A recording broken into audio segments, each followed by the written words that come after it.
We've reached the end of the calendar year, which means it's time to recognize the best of the best in 2017. I'm joined by Josh Toback and Drew Gentry to debate the best team in another fantastic year of the world of sports. Drew, who do you think is the best of the best in 2017? The best team of all sports, I'm going to go with Clemson. They only have one loss in all of 2017. They've won an ACC championship. They're number one going into the FBS playoffs. And they're... But the thing is, they have so many players of theirs left in the draft. It's kind of hard to compare a college team to another college. It's basically two different teams. Like, was Clemson of 2016-17 or 2017-18? Okay, but they replaced Deshaun Watson with Bryant, and Bryant has showed up.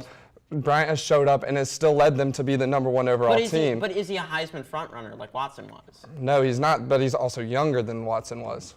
I mean, here's the thing. With, like I mentioned, it's two separate teams. But if you want one team that basically stayed the same throughout the entire year and a few years prior, I would say the Golden State Warriors. Here's the thing. They're not in first right now like as they were last year, right. But the past few years they've been dominant. Like, they've been basically a shoe-in for the NBA right. Finals. But if you're saying they're the best, how are they the best if they're not number one in their own conference? Because they had the best playoff run out of many teams in all of sports. Near perfect. Yeah, near perfect. They lost one game in the finals. They went 16-1. Unheard of. If it wasn't for that one game, they would have swept the entire playoffs. Unheard of. That is dominance. That is dominance, but that was in the earlier part of 2017. I'm still talking about the coming around. It's still a different team. It's still a different team. It's also a different league. Even though they're not like in the best position right now. They're two games behind Houston. This is still very early in the year. I still think they're the number one, they're the best team. But they're two games behind Houston, and Houston didn't have their starting point guard, Chris Paul, for a very long time. But he also just got there,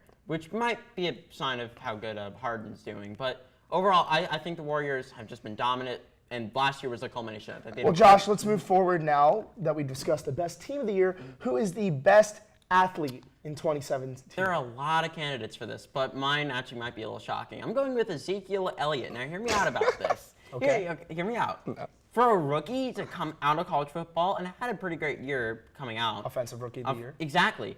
For him to do that, like have 1,600 yards, 300 more than any other running back in the league in his first year, and still be one of the leading rushers before his suspension, that's incredible. Okay, but also that was mostly last year. He didn't go anywhere this year. He ran for 700 yards and was one of the NFL's, arguably, I think, the NFL's best running back before he got suspended. Okay, but you can't be the best if you're not on the field.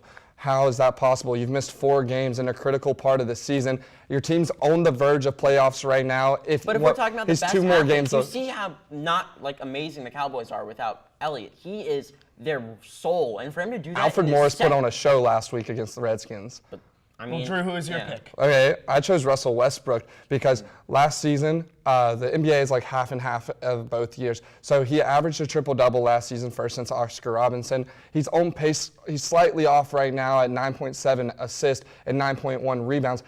I say he's the best because he is having growing pains with Paul George and Carmelo, but he brought those two talents in. He drew them in, and I think they could put up a fight. Owens scenario where he's like bringing in this huge talent, and it's going to eventually like weigh him down when it matters the most. Now with Westbrook, he obviously has been the Thunder's heart and soul, but he's been doing that for years. When I brought up Elliott, I'm thinking of a player who made an impact in 2017. A player who came in, made a major impact. He helped them in the playoffs. In the playoffs last year, I mean, they lost 4-1, but he also put up triple doubles 3 games, and he put up 30-plus points every game in the playoffs. He's a very solid performer, yeah. Well, an End of the Year award is an amazing holiday gift to receive. Cole, however, is not. Don't go anywhere because when we come back, Matt will sit down with Blake and Kiva to dole out some Cole to players and coaches that thoroughly deserve it.